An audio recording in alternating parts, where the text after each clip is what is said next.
किसी दूसरे की नज़र में आप क्या हैं कोई मायने नहीं रखता। मायने ये रखता है कि आप अपनी खुद की नज़र में क्या हैं। नमस्कार, जय हिंद। अटल जी की पुण्य तिथि पर उनको सादर नमन करते हैं हम आज। और उन्हीं की एक कविता मैंने मेरे दूसरे चैनल आदि की आवाज़ पर अपलोड की है, तो जाकर आदि की आवाज़ चैनल पर सुन सकते हैं, चैनल को सब्सक्राइब कर सकते हैं।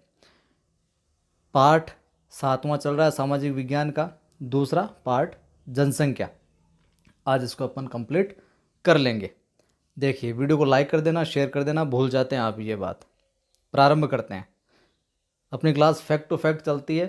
पीछे के वीडियोस किसी ने नहीं देखे हैं तो प्लेलिस्ट में डाले हुए हैं, कक्षा 6 के भी, 7 के भी। और मनोविज्ञान की स्पेशल सीरीज रीट के लिए 30 सीरीज अपलोड की हुई है।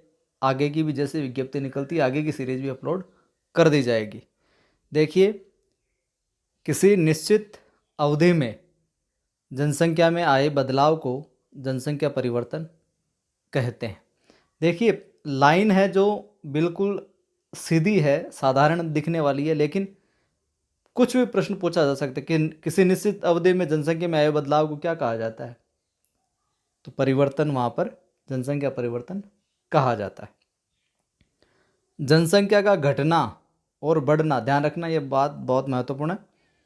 जनसंख्या का घटना भी परिवर्तन है और बढ़ना भी परिवर्तन है। तो बिल्कुल सीधी पंक्तियों से भी प्रश्न है जो कैसे भी घुमा के पूछा जा सकता है। जनसंख्या वृद्धि 3 कारकों पर निर्भर है: जन्म पर, मृत्यु पर और प्रवास पर। निम्न में से जनसंख्या वृद्धि का कारक नहीं है। ये 3 दे दे, एक और कोई दे दे, तो ये याद रखना भी जरूरी। जनसंख्या वृद्धि के तीन कारकों पर निर्भर है: जन्म पर, मृत्यु पर और प्रवास पर। अगला फैक्ट देखिए कि जन्म और मृत्यु की संख्या में अंतर से जनसंख्या में घटत या बढ़त होती है। जन्म और मृत्यु की संख्या में जो डिफरेंस होता है, अंतर होता है, उसमें जनसंख्या में या तो बढ़त होगी, ज़्यादा मृत्यु दर कम होगी, और जन्म दर अगर ज़्यादा होगी तो बढ़त हो जाएगी, या जन्म दर कम होगी, मृत्यु दर ज़्यादा हो जाएगी तो घटत हो जाएगी।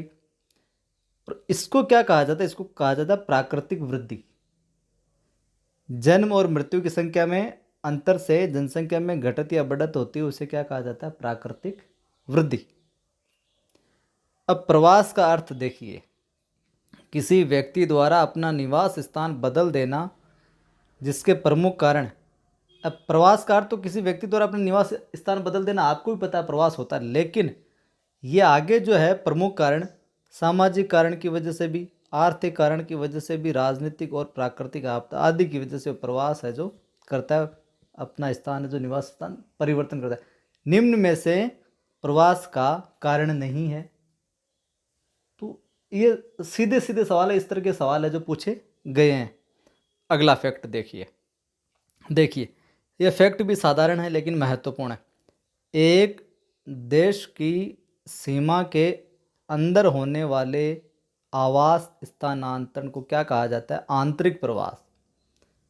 आंतरिक प्रवास की ये दे दिया, एक देश की सीमा के अंदर होने वाले आवास स्थानांतरण को क्या कहा जाता है?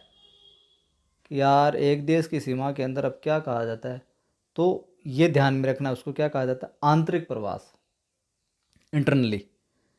1951 से 61 के दशक से 2001 से 11 के दशक तक राजस्थान में जनसंख्या की वृद्धि दर भारत की तुलना में अधिक रही है।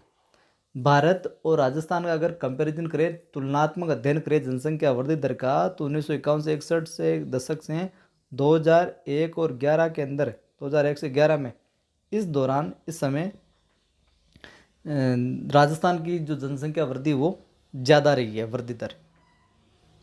लिंगानुपात पे आते हैं।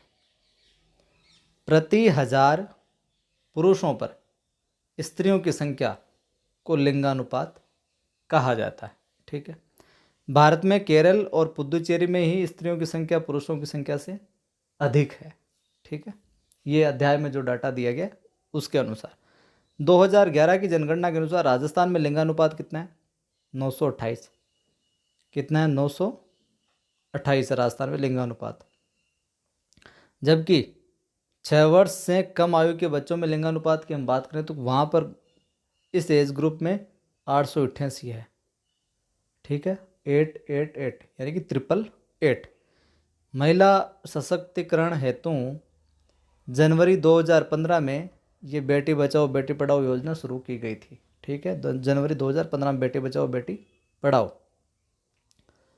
साक्षरता की बात करते हैं तो 2011 की जनगणना के अनुसार राज्य की कुल साक्षरता 66.10% है। 66.10% कुल साक्षरता। 76.6% के साथ कोटा राज्य में सर्वाधिक साक्षरता वाला जिला है। राजस्थान के अंदर सर्वाधिक साक्षरता वाले जिले की बात आए तो वो है कोटा 76.6% के साथ में, ओवरऑल है 66.10। वहीं सबसे कम साक्षरता वाले जिले की बात आए तो वो है जालोर 54.9। सबसे ज़्यादा कौन सा? कोटा 76.6। सबसे कम कौन सा? जालोर 54.9। इत्मीनान से सुनेंगे तो खोपड़े में बैठ जाएगा यहीं। पुरुष व महिला साक्षरता क्रमशः झुंझुनू एवं कोटा में सर्वाधिक। देखो क्रमशः यानी पुरुष जो साक्षरता है वो सबसे ज़्यादा है झुंझुनू में, क्रमशः का मतलब। महिला जो है कोटा में, ये सर्वाधिक हो गया। कम की हम बात करें न्यूनतम की तो पुरुष है जो न्यूनतम साक्षरता प्रतापगढ़ में, महिला है जो जालौर में। ठीक है, आगे बढ़ते हैं। ये 2011 की जनगणना के अनुसार जो अध्याय में डाटा दिए गए हैं तो हिंदू जो मत को मानने वाले हिंदू धर्मावलंबी है वो है 88.5%। वहीं मुसलमान है 9.1। यही है ज़्यादा में हिंदू और मुसलमान, और बाकी जो जनसंख्या है वो सिख जैन और अन्य धर्मों के लोग हैं। अगला फैक्ट देखिए, राजस्थानी आर्य भाषा परिवार का एक भाषा समूह है। ठीक है, इसमें कई बोलियां जैसे मारवाड़ी, मेवाड़ी, बागड़ी, ढूंढाड़ी, शेखावटी आदि प्रमुख है। राज्य की प्रमुख जनजातियां भील, ग्रासिया, मीणा और सहरिया है।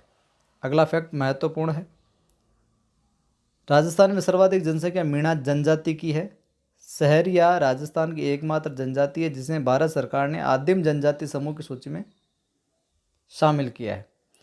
सहरिया राजस्थान की एकमात्र जनजाति है, अध्याय में जो है उसके अनुसार भारत सरकार की आदिम जनजाति समूह की सूची में शामिल है। आगे बात करें तो राजस्थान की जो सबसे प्राचीन जनजाति वो है भील।